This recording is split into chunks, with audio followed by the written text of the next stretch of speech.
Hi friends, હું કેતન રાવલ તમને royal school of science Dhanera તરફથી સ્વાગત કરું છું. કાલે આપણે વર્ગીકરણ વિશે જોઈ લીધું હતું, દરેકે દરેક કે વર્ગીકરણ કેવી રીતે કરાય. પછી વર્ગીકરણ જાતિથી તે સૃષ્ટિ સુધી આપણે વર્ગીકરણ જોઈ લીધું હતું.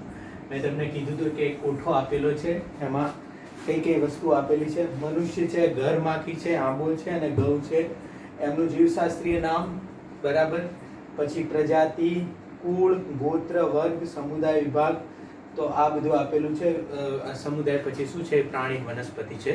તો એમની લાઈન બરાબર તમે લોકો યાદ રાખજો. પહેલું જે જીવશાસ્ત્રીય નામ આપેલું છે એના તરફથી તમને મળી જશે કે એમની જાતિ શું છે અને પ્રજાતિ શું છે. ધારો કે કોઈ પણ ધારો કે ઘર માખી છે તો મસ્કા ડોમેસ્ટિકા. મસ્કા શું છે અને ડોમેસ્ટિકા શું છે? મસ્કા ડોમેસ્ટિકા. તો આમાં જાતિ કઈ છે અને પ્રજાતિ કઈ છે? મસ્કા શું હશે? પ્રજાતિ હશે. અને ડોમેસ્ટિકા શું હશે? જાતિ હશે. ક્લિયર થઈ ગયું? હવે આની પ્રજાતિ શું થશે? મસ્કા. કુળ શું થશે? મસ્કીડી. પછી ગોત્ર ડિપ્ટેરા, વર્ગ કીટક અને સંધિપાદ સમુદાય. એક બીજી વસ્તુ કહી દઉં, સંધિપાદ સમુદાય જે છે એ મોટામાં મોટો સમુદાય છે. એટલે મતલબ ઘણા બધા સજીવો સંધિપાદ સમુદાયમાં રહે છે. કેમ કે જીવજંતુઓ ઘણા બધા છે, ઘણા બધા પ્રકારના છે. તમે એક ઓરડામાં રહેતા હશો અથવા કોઈ પણ જગ્યાએ જશો તો તમને ઘણા બધા પ્રકારના જીવજંતુઓ જોવા મળશે. એટલા બધા પ્રકારના મેરુદંડીઓ નથી, બરાબર. સંખ્યામાં મેરુદંડીઓ છે, સંખ્યામાં સંધિપાદ જે છે વધારે છે. તો આ મોટા મોટો સમુદાય છે. છતાંય આપણે ચેપ્ટર 4માં આની અંદર જોઈશું કયો સમુદાય મોટો છે, પ્રાણીઓમાં કયો નહીં, એ આપણે જોઈશું. હવે આજે આપણે આટલા સુધી જોઈ લીધું છે કે વર્ગીકરણ કઈ રીતે થાય, વર્ગીકરણ જાતિથી સૃષ્ટિ સુધી કઈ રીતે વહેંચાયેલું છે અને એના પાઠ જે છે, કક્ષાઓ જે છે એ કઈ રીતે એને પાડવામાં આવી છે. આજે આપણે ચેપ્ટરના લાસ્ટ મુદ્દા તરફ જઈશું. છેલ્લો મુદ્દો છે એમાં શું છે? વર્ગીકરણના સાધનો. વર્ગીકરણના સાધનો.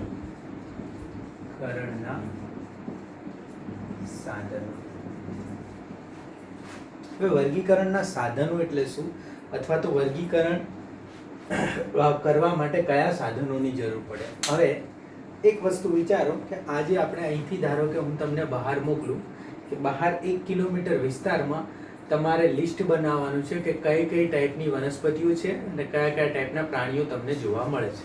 ક્લિયર થયું? તો 1 કિલોમીટર વિસ્તારમાં તમે આ રીતે લિસ્ટ બનાવવા જશો કે આટલા આટલા ટાઈપની વનસ્પતિ અને આટલા આટલા ટાઈપના પ્રાણીઓ અમને મળે. હવે ધારો કે તમે લિસ્ટ બનાવ્યું તો એમાં છે ને 50 વનસ્પતિઓ આવી અને 50 જાતના, સમજો કે 40 જાતના પ્રાણીઓ આવ્યા. તમે લિસ્ટ બનાવી, તમે વર્ણનો લખ્યા, તમે દરેકે દરેક વસ્તુ લખી, તમે લીમડો લખ્યો, કેળો લખ્યો, તુલસી લખી, એવા ઘણા બધા પ્રકારની વનસ્પતિઓ તમે લખી અને તમે આવી ગયા કે સર આટલી આટલી વનસ્પતિઓ છે ને આવી રીતે અમને જોવા મળે. હવે અહીંથી હું તમને કહી દઉં છું, આકર્ષણનો ઇલાકો છે ગુજરાત છે, ઉત્તર ગુજરાત છે, બરાબર.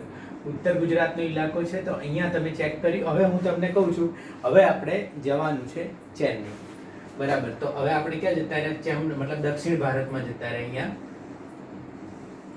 ચેન્નઈમાં જતા રહ્યા. તો ચેન્નઈમાં હું તમને પાછો 1 કિલોમીટર ઇલાકો આપી દઉં. આમાં 1 કિલોમીટર ઇલાકો છે અને ચેક કરી અને પાછું લિસ્ટ બનાવો. એટલે પાછું તમે 50 વનસ્પતિ અને સમજો કે બીજા 50 પ્રાણીઓનું લિસ્ટ બનાવ્યું.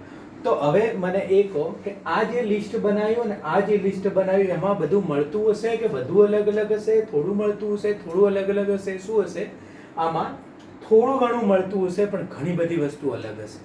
શું હશે? થોડું ઘણું મળતું હશે પણ ઘણી બધી વસ્તુ અલગ છે. હવે સમજો કે અહીંયા તમે કોઈ પણ એક ઝાડ એવું જોયું હતું, ધારો કે બાવળ, અને અહીંયા એવું ને એવું ઝાડ જોયું પણ એ બાવળ નથી, તમને ક્લિયર ખબર છે. હવે એમાં એવું છે કે એના બાવળના પત્તા જે છે ને, ધારો કે જો આ રીતે હોય, આ રીતે હોય ને બાવળના પત્તા, નાના નાના ઘણા બધા પત્તા, તો આના પત્તા જે છે ને થોડા મોટા છે. શું છે? થોડા મોટા છે. એટલે તમે મને એવું કહેવા માંગો છો કે સર આ બાવળ જેવું જ છે પણ આ જે છે ને આ બાવળ નથી. તો હવે તમારે માટે શું જોઈશે? તમારી પાસે બાવળનું પત્તું જોઈશે. મને સમજાવવા માટે શું જોઈશે? બાવળનું પત્તું જોઈશે. તો હવે આ બાવળનું પત્તું ક્યાંથી લાવશો તમે?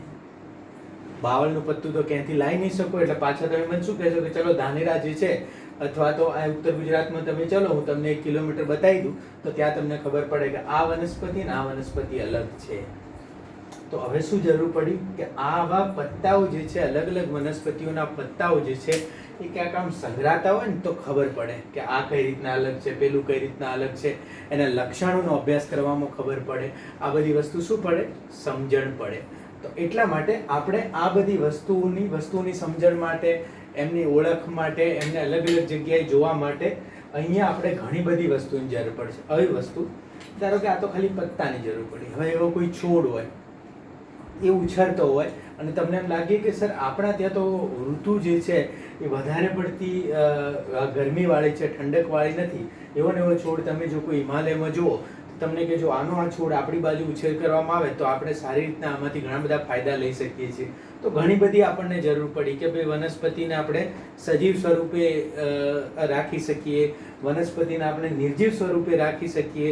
આ બધી વસ્તુનો આપણે જે વસ્તુ આપણે જોઈ છે એનું આપણે લખ્યું તો બરાબર, પણ એનો ફોટો પાડી શકીએ, એનો સંગ્રહ કરી શકીએ અને રાખી શકીએ લાંબા સમય સુધી, તો આપણને વધારે આમાંથી વસ્તુઓ મળે એમ છે. ક્લિયર થયું? તો વર્ગીકરણના સાધનો એટલે શું કે વર્ગીકરણ કરી અથવા તો વર્ગીકરણ કરવા માટે જે વસ્તુઓની જરૂર પડે છે બધા શેમાં આવશે? વર્ગીકરણના સાધનોમાં આવશે. શું લખે છે તમારી બુક વર્ગીકરણના સાધનો વિશે? કે એક તો સુસજ્જ પ્રયોગશાળા જોશે, બુક લખે જોઈ લો બરાબર વર્ગીકરણના સાધનો વિશે. વર્ગીકરણ અભ્યાસ કૃષિ, વન વિદ્યા, ઉદ્યોગ અને સામાન્ય રીતે આપણા જૈવિક સ્ત્રોતો તથા જેમની જૈવ વિવિધતાની જાણકારીમાં ઉપયોગી છે. જૈવ વિવિધતાની જાણકારી એટલે આ બધા કઈ રીતના વિવિધ છે. મેં તમને કીધું ને અહીંયા બાવળ મળ્યો, અહીંયા કંઈ બીજું મળ્યું, તો એ બંને કઈ રીતના અલગ છે એના માટે જરૂર પડે છે. આ પ્રકારના અભ્યાસ માટે સજીવોનું સાજુ વર્ગીકરણ અને ઓળખ વિધિની જરૂર પડે. ક્લિયર થયું? સજીવોની ઓળખ વિધિ માટે સુસજ્જ પ્રયોગશાળા અને ક્ષેત્ર અભ્યાસની જરૂર છે. ક્ષેત્રમાં તમારે અભ્યાસ કરવાની જરૂર પડે, પછી પાછું સજીવને ઉઠાવી લાય અને એના માટે પ્રયોગશાળાની જરૂર પડે છે. બરાબર? અને વાસ્તવિક નમૂનાઓનો, વનસ્પતિઓ અને પ્રાણીઓના વાસ્તવિક નમૂનાઓનો સંગ્રહ આવશ્યક છે અને તે વર્ગીકરણ અભ્યાસનો મુખ્ય સ્ત્રોત છે. એમના વાસ્તવિક નમૂનાઓ જે છે એનો સંગ્રહ કરવો આપણા માટે આવશ્યક છે અને એ જે છે મેઇન સ્ત્રોત છે. કારણ કે વનસ્પતિનો મેઇન નમૂનો, ધારો કે તમે હિમાલય ગયા અથવા તો કોઈ ઘાટીઓમાં ગયા, ત્યાંથી વનસ્પતિ ઉઠાઈને લાયા, તો વારે વારે તો તમે ત્યાં જવાના છો નહીં, તો આપણે શું કરવું પડશે? એનો વાસ્તવિક રીતે સંગ્રહ કરવો પડશે. બરાબર? તો નમૂનાની સાથે આપણે માહિતીનો સંગ્રહ પણ કરીશું. કેટલાક કિસ્સામાં ભવિષ્યના અભ્યાસ માટે તેમનું પરીક્ષણ પણ કરવામાં આવે છે. ક્લિયર થઈ ગયું? બરાબર? જે હાર્ડ વાક્ય હોય, મેન વાક્ય હોય, એ આપણે કવર કરી લઈશું બુકના, કારણ કે બુક વાંચતી વખતે તમને તકલીફ ના પડે. બુક વાંચતી વખતે ઘણા સ્ટુડન્ટને કહે છે કે સર તમે જે સમજાવો છો એ સેન્ટેન્સ તમે ઇઝી સિલેક્ટ કરીને સમજાવી દો છો, પણ જ્યારે અમે રિયલમાં વાંચતા હોય છે ત્યારે એવા સેન્ટેન્સ નથી આવતા, થોડા ઓકવર્ડ સેન્ટેન્સ આવે છે. તો એ સેન્ટેન્સ આપણે અહીંયા કવર કરી લઈશું. હવે જુઓ, સૌ પ્રથમ જે છે, મેં તમને શું કીધું કે સૌ પ્રથમ આપણે એવી વસ્તુ જોઈ છે કે જે આપણને ફટાફટ વનસ્પતિ વિશે માહિતી આપશે. એને શું કહેવામાં આવે છે? હર્બેરિયમ. હર્બેરિયમને વનસ્પતિ સંગ્રહાલય પણ કહેવામાં આવે છે. વનસ્પતિ સંગ્રહાલય. જે લોકો સાયન્સમાં આવ્યા હશે એ લોકો માટે કદાચ આ પહેલી વાર સાંભળેલો વર્ડ હશે કે હર્બેરિયમ. એવું તો આપણે કંઈ બહુ સાંભળ્યું નથી. વનસ્પતિ સંગ્રહાલય આપણા માટે બહુ નવી વસ્તુ છે, અથવા તો આમાં શું થાય છે, કઈ રીતે વનસ્પતિનો સંગ્રહ કરવામાં આવે છે, તો બસ ચોક્કસ આપણે એ જ જાણીશું. હવે આમાં છે ને નિર્જીવ વનસ્પતિનો સંગ્રહ કરવામાં આવે છે. બરાબર યાદ રાખજો. કેવી વનસ્પતિ? નિર્જીવ વનસ્પતિનો સંગ્રહ કરવામાં આવે છે. સજીવ વનસ્પતિનો સંગ્રહ હર્બેરિયમમાં કરવામાં આવતો નથી. બરાબર? તો આમાં શું છે? એક શીટ લેવામાં આવે, ધારો કે કાગળની અથવા તો પૂંઠાની એક શીટ લેવામાં આવે અને એ શીટ ઉપર આખો જે વનસ્પતિનો નમૂનો છે ને, વનસ્પતિનો નમૂનો આવી રીતે ચોંટાડી દેવામાં આવે. સમજ પડી? તો આ રીતે વનસ્પતિનો નમૂનો છે એને આમ ચોંટાડી દેવામાં આવે. એકદમ સૂકો વનસ્પતિનો નમૂનો ચોંટાડી દેવાનો આવે, એના ઉપર ગ્લાસ ફિટ કરી દેવામાં આવે, પછી એને એવી રીતે રાખવામાં આવે. એટલે આપણને એકચ્યુઅલ ખબર પડી જાય કે આ વનસ્પતિ કેવી દેખાય છે. કમ્પ્લીટ ખબર પડી તમને? હર્બેરિયમમાં આમાં શું કરવામાં આવે? 3 વસ્તુ કરવામાં આવે. એક તો દબાવવામાં આવે એને, તો દાબન, શું કરવામાં આવશે? 3 વસ્તુ. આને દબાઈ દેવાનું એટલે દાબન, બીજું શુષ્કન, સુકાઈ જાય એટલે શુષ્કન, અને દાબન અને શુષ્કન થાય પછી અંદર કઈ ઉધઈ ના લાગી જાય અથવા તો કોઈ જીવાત એને પ્રોબ્લેમ ના કરે એટલા માટે શું કરવામાં આવે છે? એનું પરિરક્ષણ, પ્રિઝર્વેશન. બરાબર. પ્રેશર, આ શું છે? પ્રેશર, પછી ડ્રાઇંગ એન્ડ પ્રિઝર્વેશન. ક્લિયર થઈ ગયું? તો હર્બેરિયમ શું છે? વનસ્પતિ સંગ્રહાલય છે. એમાં વનસ્પતિઓ, અલગ અલગ વનસ્પતિઓ લાવી અને એમના નમૂનાઓને આવી રીતે સંગ્રહ કરવામાં આવે છે. હવે આના ઉપર કેટલી વસ્તુ જરૂરી હોય છે? આ સૌથી ઇમ્પોર્ટન્ટ ક્વેશ્ચન છે અને આ પૂછાય એવો પ્રશ્ન છે કે કેટલી વસ્તુઓની આના ઉપર જરૂર છે, આના ઉપર શું લખેલું હોય છે. હવે આપણે શું લખશું? આના ઉપર 7 વસ્તુઓ લખેલી હોય છે. બરાબર યાદ રાખજો. કેટલી વસ્તુઓ લખેલી હોય છે? 7 વસ્તુ. 1, એકત્ર કર્યાની તારીખ. એકત્ર કર્યાની તારીખ, પછી જગ્યા, મતલબ કઈ જગ્યાએથી એકત્રિત કર્યું છે એ, પછી સ્થાનિક નામ. સ્થાનિક નામ એને શું કહેવામાં આવે છે? બરાબર, સ્થાનિક નામ. પછી અંગ્રેજી નામ, એનું અંગ્રેજી નામ. પછી વૈજ્ઞાનિક નામ. શું છે? વૈજ્ઞાનિક નામ. ધારો કે અહીંથી કોઈ કેરી લઈને જાય તો 3 નામ આવશે. શું આવશે? કે આને ગુજરાતમાંથી એકત્રિત કર્યાની તારીખ, આ તારીખે કર્યું, જગ્યા છે ગુજરાતમાંથી આ વસ્તુ લીધી હતી એટલે એને શું કહેવામાં આવશે?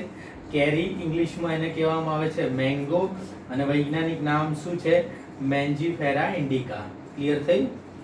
મેન્જીફેરા ઇન્ડિકા. તો આ થઈ ગયું. બરાબર. તો આ આવી રીતે સ્થાનિક નામ, ઇંગ્લિશ નામ અને વૈજ્ઞાનિક નામ, 3 વસ્તુઓ અહીંયા યાદ રાખવામાં આવે છે. બરાબર. વૈજ્ઞાનિક નામ અથવા તો વાનસ્પતિક નામ. પછી શું છે? એનું કુળ અને એકત્ર કરનારનું નામ. આટલું હર્બેરિયમની જે સીટ હોય એના ઉપર કાપલી ઉપર લખેલું હોય છે. 7 થી વસ્તુ 1 2 3 4 5 6 7. બરાબર. તો આ બરાબર યાદ રાખવાનું છે તમારે. શું શું વસ્તુ હોય છે? એકત્ર કર્યાની તારીખ, એકત્ર કર્યાની જગ્યા, સ્થાનિક નામ, અંગ્રેજી નામ, વૈજ્ઞાનિક નામ, કુળ અને એકત્ર કરનારનું નામ. આટલી વસ્તુઓ જે છે એ હર્બેરિયમ સીટ ઉપર હોય છે. હર્બેરિયમ સીટ આવી રીતે બનાવવામાં આવે છે. દાબન, શુષ્કન અને પરિરક્ષણથી હર્બેરિયમ સીટ બનાવે છે. હવે જુઓ, હર્બેરિયમ સીટ માટે હર્બેરિયમ માટે તમારી બુકમાં લખેલું છે. શું છે આ? ત્વરિત સંદર્ભ તંત્રો. મસ્ત વાક્ય છે આ. યાદ છે? આ શું છે? ત્વરિત સંદર્ભ તંત્રો છે હર્બેરિયમની.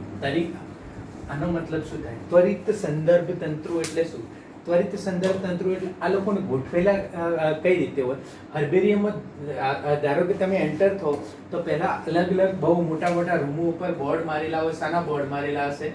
સમુદાયોના. શાના બોર્ડ મારેલા છે? સૃષ્ટિને તો બોર્ડ મારવાની જરૂર નથી કારણ કે પ્રાણી સૃષ્ટિ તો અહીંયા કઈ છે નહીં. તો અહીંયા શાના બોર્ડ મારેલા હોય? સમુદાય. હવે તમે કોઈ પણ સમુદાયના એક રૂમમાં એન્ટર થાવ એટલે અલગ અલગ શાના બોર્ડ મારેલા હશે? વર્ગોના. પછી વર્ગોમાં એન્ટર થાવ એટલે સમા અલગ અલગ ગોત્રના બોર્ડ મારેલા હશે. ત્યાં તમે એન્ટર થાવ એટલે મોટી મોટી રેક હોય. બરાબર. એના ઉપર અલગ અલગ કુળની વનસ્પતિઓ પડેલી. આ કુળ તો આખું આ રેક, પછી આ કુળ તો આખું આ રેક. બરાબર. પછી પાછા તમે કુળની અંદર જાઓ એટલે શું તમને ખબર પડશે કે ભાઈ અલગ અલગ પ્રજાતિ અને અલગ અલગ જાતિઓની વનસ્પતિઓ અહીંયા આપણને એક એક રેકની અંદર ગોઠવેલી છે. ધારો કે આ કુળ તો એમાં આ પ્રજાતિ, પછી આ જાતિ એવી રીતે. તો આ બધી વસ્તુઓ છે. એના લીધે શું થાય કે એની ગોઠવણી એકદમ ક્લિયર કટ છે. તમને ખ્યાલ હોય કે મારે મેન્જીફેરા ઇન્ડિકા જોઈએ છે અથવા તો કેરી જોઈએ છે તો તમે સીધા એક રૂમમાં એની રેક ઉપર આવી રીતે તમને ગોઠવાયેલી મળી જાય. મતલબ શું થાય કે તમારે સૌ પ્રથમ વાર કોઈ વનસ્પતિ તમે જોઈ અને તમારે એને જોવી છે કે કેવી લાગે છે, કેવી દેખાય છે, અને એની હર્બેરિયમ સીટ તમારે દેખવી હોય તો હર્બેરિયમમાં જાઓ તો એની સીટ તમને તરત મળી રહે, ત્વરિત. બરાબર. એની સીટ તમને ફટાફટ મળી રહે એટલે શું કહેવાય છે? ત્વરિત સંદર્ભ તંત્રો. મતલબ સૌથી પહેલા જો કોઈ પણ વનસ્પતિ કેવી દેખાય છે, શું છે, કેવી હોય છે, ક્યાં થાય છે, આ બધી વસ્તુ વિશે જો તમારી જાણવાની તમને કૃતજ્ઞતા થાય તો તમે હર્બેરિયમમાં જઈને એની સીટ જોઈ શકો, એટલે તમને ત્વરિત એની વસ્તુની ખબર પડી જાય કે કેવી છે. પછી શું થશે, પછી ધારો કે તમે જુઓ કે વનસ્પતિ જે છે, આ વનસ્પતિ તો મેં જોઈ, પણ હવે મારે આ વનસ્પતિ શું જોવી છે, જીવિત જોવી છે. સમજણ પડી? તો જીવિત જોયું હોય તો તમારી પાસે શું રસ્તો છે કે ભાઈ આ કઈ જગ્યાએથી મેળવી હતી એ જગ્યાએ જઈ અને તમે વનસ્પતિને જીવિત જોઈ શકો. તો પહેલી વાર આમાં જોવાનું થાય એટલા માટે આને શું કહેવામાં આવે છે, ત્વરિત સંદર્ભ તંત્ર. ક્લિયર થઈ ગયું હર્બેરિયમ? તો હર્બેરિયમ બુકમાંથી તમે બરાબર જોઈ લેજો હર્બેરિયમ શું હોય છે, કઈ રીતના છે. બુકમાં તમને જો હર્બેરિયમની આકૃતિ બતાવેલી છે. આ જે છે આકૃતિ છે આ શાની છે, હર્બેરિયમની છે.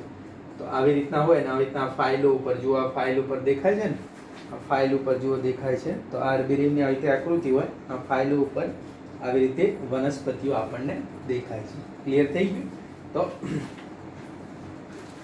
હવે આ કાપલી હોય એના ઉપર લખેલું હોય છે. હવે ધારો કે આ તો થઈ ગયું હર્બેરિયમ, પણ કોઈ એવી વનસ્પતિઓ જે છે જેને આપણે જીવંત ઉગાડવી હોય અથવા તો જેને જીવંત કરવી હોય તો એના માટે શું છે, તો એના માટે શું છે, વનસ્પતિ ઉદ્યાનો. શું છે એના માટે? વનસ્પતિ ઉદ્યાનો. એના માટે વનસ્પતિ ઉદ્યાનો છે. હવે જુઓ, સૌથી પહેલું આપણે એ જાણી લેવું જરૂરી છે કે કઈ જગ્યાએથી નીટ ક્વેશ્ચન નીકાળશે. હવે ધારો કે હર્બેરિયમમાં નીટ ક્વેશ્ચન નીકાળે તો શું નીકાળશે હર્બેરિયમમાં? એક તો સીટ કઈ રીતે બને છે, દાબન શુષ્કન પરિરક્ષણમાંથી, અને એક કાપલી ઉપર શું લખેલું હોય છે 7 વસ્તુઓમાંથી, અને બીજું કે હર્બેરિયમમાં સજીવ વસ્તુ હોય કે નિર્જીવ વસ્તુ હોય એમાંથી. તો આવી 4-5 પોઈન્ટ છે જેમાંથી નીટ ક્વેશ્ચન નીકાળી શકે છે. એકવાર તમારી સમજ અન્ડરસ્ટેન્ડિંગ બરાબર થઈ ગઈ પછી તમે વાંચી ક્વેશ્ચન પ્રેક્ટિસ કરી અને આરામથી એક ટોપિક કરી દઈશું. ક્લિયર થઈ? તો હવે વનસ્પતિ ઉદ્યાનમાં તમને ખ્યાલ છે શું હશે, સજીવ વનસ્પતિ હશે. સૌથી પહેલું શું હશે આમાં, સજીવ વનસ્પતિ હશે વનસ્પતિ ઉદ્યાનમાં. તો સજીવ વનસ્પતિ હશે અને સજીવ વનસ્પતિ અલગ અલગ જગ્યાએથી લાયેલી હશે વનસ્પતિઓ, એનો અહીંયા ઉછેર કરવામાં આવશે. તો આ વનસ્પતિ ઉદ્યાનમાં કાપલી ઉપર બહુ વધારે કંઈ લખેલું હોતું નથી. તો વનસ્પતિ ઉદ્યાનોમાં જે છે વનસ્પતિ શાસ્ત્રીય નામ અને કુળ લખેલું હોય છે. શું લખેલું હોય છે? વનસ્પતિ શાસ્ત્રીય નામ અથવા તો વૈજ્ઞાનિક નામ અને કુળ લખેલું હોય છે. એવું કેમ છે કે આમાં આટલું જ લખેલું હોય છે અને પેલામાં આટલું બધું 7 જે છે એ લખેલું હોય છે?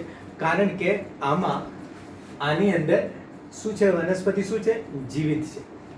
વનસ્પતિ જીવિત છે એટલે એના લક્ષણો અને દરેક વસ્તુ એકદમ કમ્પ્લીટ તમે ભણી શકો છો. એના પર બહુ વધારે પડતી વસ્તુઓ લખવાની જરૂર નથી.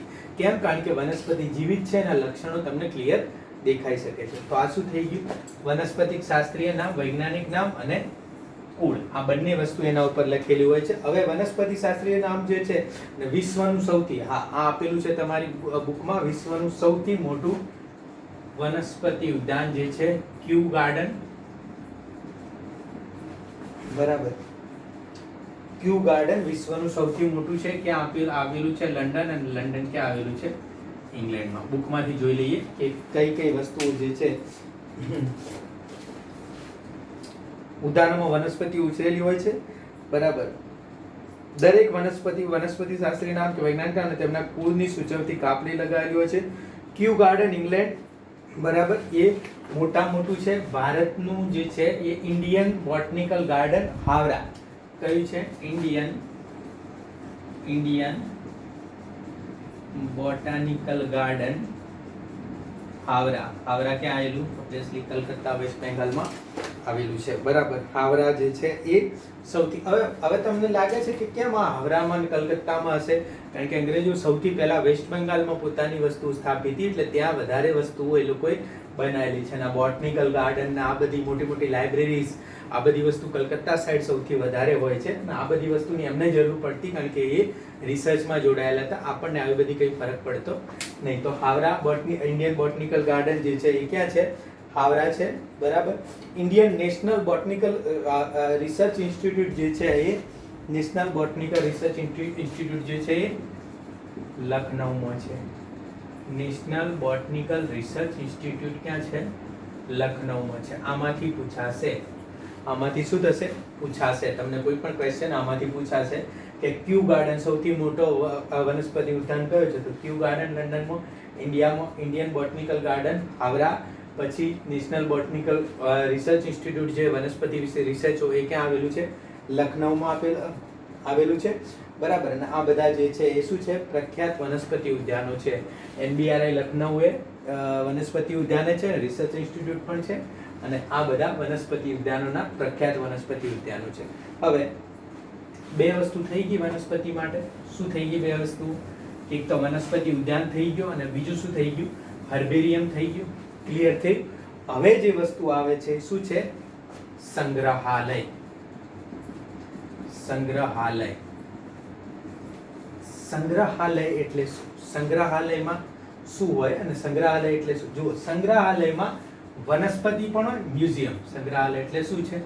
મ્યુઝિયમ. મ્યુઝિયમમાં વનસ્પતિ પણ હોય અને પ્રાણી પણ હોય. હવે કેવી વનસ્પતિ મ્યુઝિયમમાં હોય? જે હર્બેરિયમની સીટ ઉપર ના આવે. મોટી વનસ્પતિ, મોટા ઝાડી ઝાંખરા હોય, અને બીજી બધી વસ્તુ મોટી મોટી બોટલોમાં ખબર છે પાણી ભરીને રાખવાની હોય, ને એવી રીતે સંગ્રહ કરવામાં આવ્યો જેના માટે વધારે જરૂર પડતી હોય, વધારે ટેકનિકની જરૂર પડતી હોય, વધારે પ્રિઝર્વેશનના સાધનોની જરૂર પડતી હોય. એવી બધી વસ્તુ શું હોય છે? મ્યુઝિયમ હોય છે. પ્રાણી હોય છે. તમને ખબર છે એક બોટલમાં આવી રીતે કાચિંડાઓ કે કેમેલિયન ભરેલા તમે જોયા હશે. આવી રીતે કેમેલિયન જે છે એને બોટલમાં દ્રાવણ હોય છે. તો આ દ્રાવણમાં જે છે એ આ શું છે? પરિરક્ષણ દ્રાવણ છે, અને આમાં કાચિંડા અથવા તો કેમેલિયન ભરેલા તમે જોયા હશે. તો આ જે સાચવવાની પદ્ધતિ છે એ સમજવા મળે છે આપણને સંગ્રહાલયમાં. આમાં બરાબર વસ્તુ છે. જે કીટકો જે છે એમને શું કરવામાં આવે છે? પિન મારીને સાચવવામાં આવે છે, બરાબર. એક બોર્ડ હોય, બોર્ડ ઉપર પિન મારી દે, એટલે પિન મારી અને કીટકોને સાચવવામાં આવે છે. મોટા જે પ્રાણીઓ છે એમને સાચવવા માટે અથવા તો એમના મૃતદેહોને કેવી રીતે સાચવવામાં આવે છે? સ્ટફિંગ કરીને સાચવવામાં આવે છે. શું કરીને સાચવવામાં આવે છે? સ્ટફિંગ કરી. સ્ટફિંગ કરવું એટલે શું? અહીંથી કાપવું અને પછી અંદર જે છે ભરવું, મસાલો ભરી દેવાનો અથવા પ્રિઝર્વેશનનો જે વસ્તુ હોય એ ભરી નાખવાની. આપણે જેમ ખબર છે રીંગણાના રવૈયા બનાવો ને, કાપીને જે હળદર ને બધી વસ્તુઓ ભરો છે ને, એને શું કહેવામાં આવે છે? સ્ટફિંગ. તો સ્ટફિંગ કરી અને અહીંયા સાચવવામાં આવે છે સંગ્રહાલયમાં. આ બંને વસ્તુમાંથી પૂછશે તો કીટકોને શાનાથી સાચવવામાં આવે છે? પિન મારીને. અને મોટા મૃતદેહો જે છે એને શાનાથી સાચવવામાં આવે છે? સ્ટફિંગ કરી અને સંગ્રહાલયમાં સાચવવામાં આવે છે. શું છે? જીવશાસ્ત્રીય સંગ્રહાલયનો જોઈ લો. સામાન્ય રીતે શાળા અને કોલેજો જેવી શૈક્ષણિક સંસ્થામાં સ્થાપવામાં આવે છે, બરાબર. મોટા ખોખા, કાચની શીશીમાં, બરણીમાં, યથાવત સ્થિતિમાં રાખવા માટે સંગ્રાહક દ્રાવણનો ઉપયોગ થાય છે. આ જે છે આ શીશીમાં શું છે? સંગ્રાહક દ્રાવણનો ઉપયોગ થાય છે, સાચવવામાં આવે છે. આ કીટકોને પકડી કીટ બોક્સમાં પિન મારી રાખવામાં આવે છે. પક્ષીઓ અને સસ્તનો જેવા મોટા પ્રાણીઓના મૃતદેહોને સામાન્ય રીતે સ્ટફિંગ દ્વારા અંગોને દૂર કરી એમાં રૂ, ઊન, વનસ્પતિનો ભૂકો વગેરે ભરે એટલે શું કહેવાય? એને સ્ટફિંગ દ્વારા સાચવવામાં આવે છે, બરાબર. અને મ્યુઝિયમમાં ક્યારેક પ્રાણીઓના કંકાલનો પણ સંગ્રહ કરવામાં આવે છે. તો શું થઈ ગયું? આ મ્યુઝિયમ. તો આપણે શું જોયું? વનસ્પતિ 2 જોયું. વનસ્પતિમાં 2 શું વનસ્પતિમાં 2? એક તો હર્બેરિયમ જોયું, અને બીજું શું જોયું? વનસ્પતિ ઉદ્યાનો જોયું. આ 2 વનસ્પતિમાં જોયું. વનસ્પતિ અને પ્રાણીનું મિક્સ કેટલું જોયું? 1 જોયું. મ્યુઝિયમ જોયું. એમાં શું છે? વનસ્પતિ અને પ્રાણીનું જે છે એ મિક્સ થશે. હવે શું જોઈશું? ખાલી પ્રાણી માટે. ખાલી પ્રાણી માટે શું છે? અથવા તો ખાલી પ્રાણીઓને કઈ જગ્યાએ સંગ્રહ કરવામાં આવે છે? તો ખાલી પ્રાણીઓ માટે શું છે? પ્રાણી સંગ્રહાલય. અને આ લગભગ આપણે જોયેલું હોય છે. તમે તમારી આ એજ સુધી લગભગ પ્રાણી સંગ્રહાલય જોયેલું હશે, અથવા તો પ્રાણી સંગ્રહાલય વિશે વાત સાંભળી હશે. પ્રાણી સંગ્રહાલય એટલે શું છે? ઝૂ અથવા તો ઝૂઓલોજિકલ પાર્ક. ઝૂઓલોજિકલ પાર્ક એટલે પ્રાણી સંગ્રહાલય. હવે પ્રાણી સંગ્રહાલયમાં શું છે? પ્રાણીઓને રાખવામાં આવે છે, પછી પ્રાણીઓની વર્તણૂકનો અભ્યાસ કરવામાં આવે છે, પ્રજનન કઈ રીતે કરે છે એનો અભ્યાસ કરવામાં આવે છે, શું ખાય છે, કેવી રીતે રહે છે એ બધુંનો અભ્યાસ કરવામાં આવે છે. કઈ કઈ રીતે, ધારો કે વાઘ જે છે તો વાઘની આપણને ખ્યાલ જ નથી કઈ રીતે રહે છે, શું ખાય છે. એ તો પ્રાણી સંગ્રહાલયમાં આપણને ખ્યાલ પડે. ખબર છે આપણે પ્રાણી સંગ્રહાલયમાં જઈને ચિમ્પાન્જી જોઈએ, વાઘ જોઈએ, તો આનાથી શું થાય, પ્રાણીઓની વર્તણૂકનો અભ્યાસ થાય. એમની વસ્તુઓ કઈ રીતના શું ખાય છે, કેવી રીતે રહે છે, પ્રજનન કઈ રીતે કરે છે, કઈ ઋતુમાં કેવો વ્યવહાર કરે છે, આ બધી વસ્તુઓ આપણે અહીંયા પ્રાણી સંગ્રહાલયમાં જોઈ શકીશું. તો શું છે, તો ખોરાકી આદતો, કેટલી વસ્તુઓ યાદ રાખવાની છે.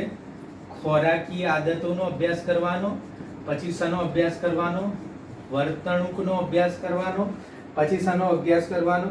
હવે પ્રાકૃતિક નિવાસને જેવી અનુકૂળતા આપવામાં આવે છે. શું છે, શું આપવામાં આવે છે, પ્રાકૃતિક નિવાસસ્થાનો જેવી અનુકૂળતા આપવામાં આવે છે.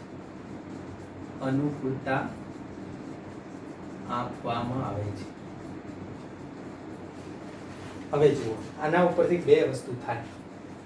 પ્રાકૃતિક નિવાસસ્થાનો જેવી અનુકૂળતા આપવામાં આવે છે, મતલબ કે પ્રાકૃતિક નિવાસસ્થાનોમાં રાખવામાં આવતા નથી. હવે વસ્તુ બદલાણી છે. ધારો કે અહીંયા પ્રાણી સંગ્રહાલયમાં પ્રાકૃતિક નિવાસસ્થાનો જેવી અનુકૂળતા આપવામાં આવે છે, અને બીજું અહીંયા હું તમને કહી દઉં, અભયારણ્ય. તો અભયારણ્યમાં શું છે, પ્રાકૃતિક નિવાસસ્થાનોમાં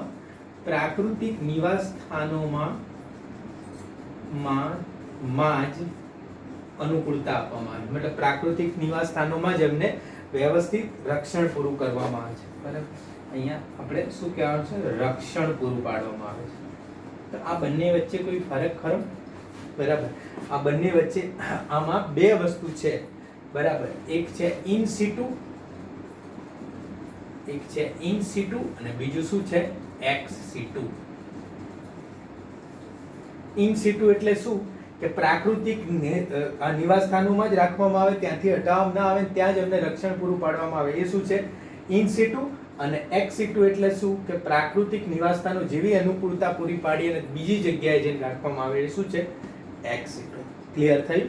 હવે તમે જેટલી વસ્તુ ભણેલા છો એટલી વસ્તુ જોજો કે આમાં ઇન સિટુ કયું છે અને એક્સ સિટુ કયું છે. બરાબર, થેન્ક યુ ફ્રેન્ડ્સ. નેક્સ્ટ આપણે કાલે જોઈશું, અને કાલેના લેક્ચરમાં આપણું આ ચેપ્ટર ખતમ થઈ જશે. તમે આ બધી વસ્તુ બરાબર વાંચી લેજો અને બરાબર એનું રિવિઝન કરી નાખજો. Thank you very much.